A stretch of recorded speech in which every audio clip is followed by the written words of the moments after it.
Assalamualaikum warahmatullahi wabarakatuh. Ni aku ada baca dekat satu media ni, dia kata mutasi TNI kan, Tentera Nasional Indonesia berlaku pada 5 hari bulan.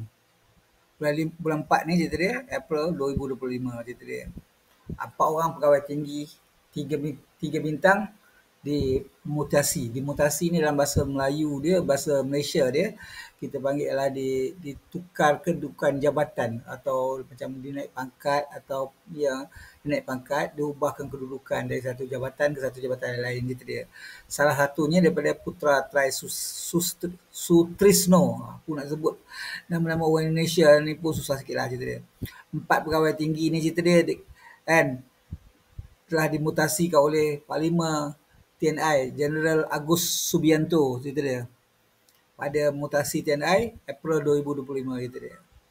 Dan 4 pegawai ni semuanya dasar-dasar, semuanya mewakili daripada Wakil Presiden Wapres Try Sutrisno, Lieutenant General TNI Kunto Arif Wibowo cerita dia. Contoh dia ada bagi kat sini, dia kata 4 orang ni dia kata daripada Lieutenant General Letjen TNI Teguh Muji Angkasa, daripada jabatan lama dia dosen tetap on-hand pergi ke jabatan baru staf khusus KSAD tak tahu apa benda. Lepas tu Laksmana dia itu TNI TSNB Huta Barat dia daripada jabatan lama Arhan juga dia pada staf khusus KSAL dia. Angkatan Laut kat sini. Ini ya. Ini Angkatan Darat dia. KSAD ni Angkatan Darat, ni Angkatan Laut dia.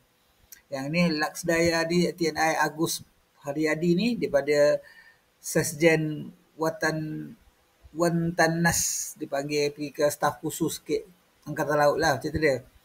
Yang seorang ni pergi Lieutenant General TNI Kunto Arif Wibowo ni daripada Pangkong Gapwilhan 1 kepada staf khusus KSID. Susah nak sebut lah bahasa Indonesia punya apa ni, tapi baguslah dia susun dia letak bahawa orang yang biasa dekat tentera darat dia pindah ke tentera laut pergi ke tentera darat atau udara sebagainya, untuk bagi nampak kemodenan dan apa ni perubahan tu. Jadi dia kata nampak kita boleh bergerak jauh dah. Dia kata angkatan darat dia orang, angkatan laut dia orang, angkatan udara dia orang cerita dia. Dan ini memang satu rotasi lah, dia kata rotation cerita dia. Kalau kat Malaysia kita bangunan carrier dia orang cerita dia. Bagus. Ini memang satu aku respect lah, sebab kita kena ubah, kita kena buat mindset baru dalam apa ni, dalam pentadbiran pengurusan apa ni angkatan keselamatan. Ini penting gitu dia. Okey, assalamualaikum warahmatullahi taala wabarakatuh.